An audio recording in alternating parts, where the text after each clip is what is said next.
E temos a segunda questão da UBMAP, da nível 1, da segunda fase da UBMAP que ocorreu em 2023. Nessa segunda questão da prova, ela traz um tabuleiro formado por hexágonos, na verdade 7 hexágonos, que nem aqui na figura, e ela traz o seguinte: no próprio enunciado, ela traz a definição de perímetro, né, que é o comprimento total do contorno da figura. E ela traz para exemplificar nesse tabuleiro duas figuras com o mesmo perímetro de 16. Então, o que a gente pode observar nessas figuras, né? Elas vão ter o mesmo contorno, né? Que vai ter 16 lados que da copeta, né? Mais forte. E outro ponto também que a gente pode observar com relação a essas duas figuras é que ela não precisa estar unida. A gente pode exemplificar nessas daqui, né? Que elas estão separadas. Então, aqui a gente tem o primeiro enunciado da questão. No item A da questão 2, ele nos pede o seguinte, que dados o tabuleiro aqui embaixo, a gente pinte 3 hexágonos que resultem nos perímetros indicados, no caso de 12 centímetros e de 18 centímetros. Então, aqui começando com o de 12 centímetros, o que a gente pode pensar o seguinte, nós temos que pintar 3. Então, a gente vai começar a pintar 3 aqui. Então, eu pinto um sequenciado dele e pinto um terceiro aqui. Então, o que vai acontecer aqui? Eu vou ter 3 hexágonos sequenciados, na qual cada hexágono ele vai ter 6 lados. E como são 3, então vai ser 6 vezes 3, que vai resultar em 18. Mas veja o seguinte, que aqui, ó, eles estão compartilhando dois lados, então a gente vai ter 18 menos 4, onde a gente vai ter 14. Então, dessa forma que a gente desenhou, não atende. Então, eu vou apagar aqui, ó. Qual uma outra forma que a gente pode estar fazendo também? Em vez de eu pegar 3 sequenciais daquela forma, eu vou pegar 3 sequenciados dessa forma aqui, ó. Então, dessa forma aqui, o que vai acontecer? Eu vou ter da mesma forma 3 hexágonos, que vai dar 18 lados, menos quantos lados ele compartilha, né? Ele compartilha 2 aqui e 2 aqui, que não conta no perímetro, que é a área interna, né? Então, eu vou ter 18 menos 6, que me resulta em 12, que é o perímetro justamente que a gente está buscando. Já aqui no caso do segundo figura que tem que ter o perímetro de 18, a gente acaba vendo que dessa forma acaba sendo mais fácil. Por quê? Porque se cada hexágono ele tem 6 lados, basta eu desenhar 3 hexágonos separados, que no total vai dar 18.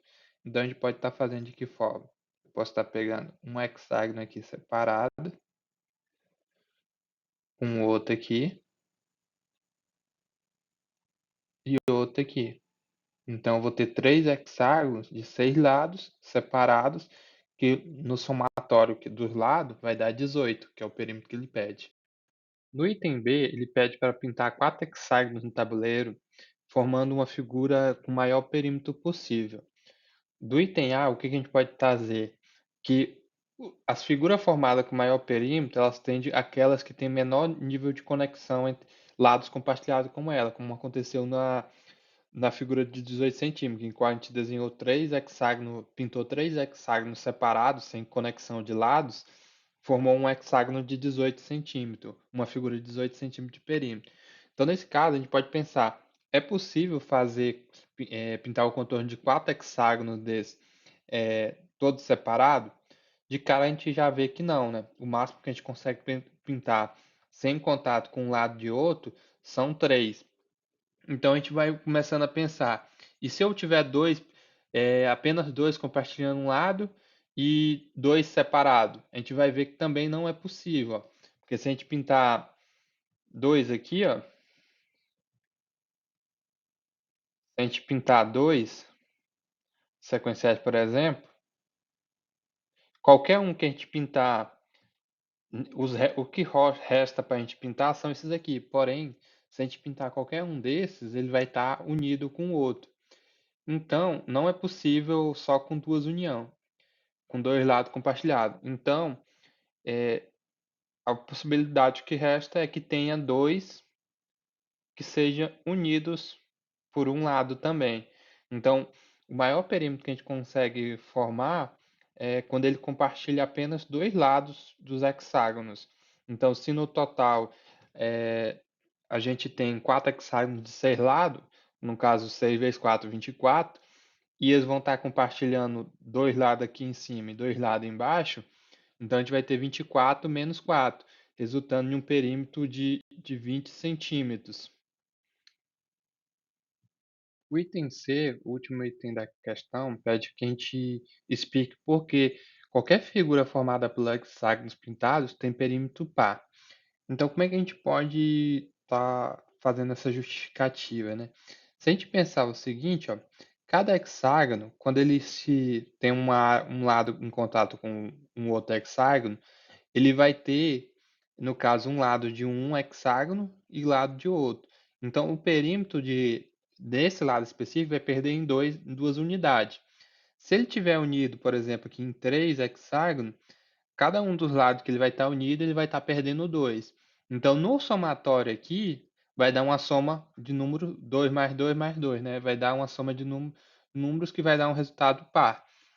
Porém, o perímetro externo, ele vai ser o quê? Ele vai ser o somatório dos lados dos hexágonos que está formando a figura, menos os, os lados que eles têm compartilhado. Então, o somatório de todos eles que têm a mesma quantidade de lados, que é 6, vai ser uma soma de 6, que vai resultar em um número par, menos uma soma de lados que se compartilham, que vai ser par. Então, a subtração de um número par com um número par também resulta em um número par. Então, essa é a justificativa de por que os números, qualquer figura formada aqui, ela resulta em um perímetro par. E aqui a gente tem como a gente poderia estar escrevendo essa justificativa que a gente citou, né?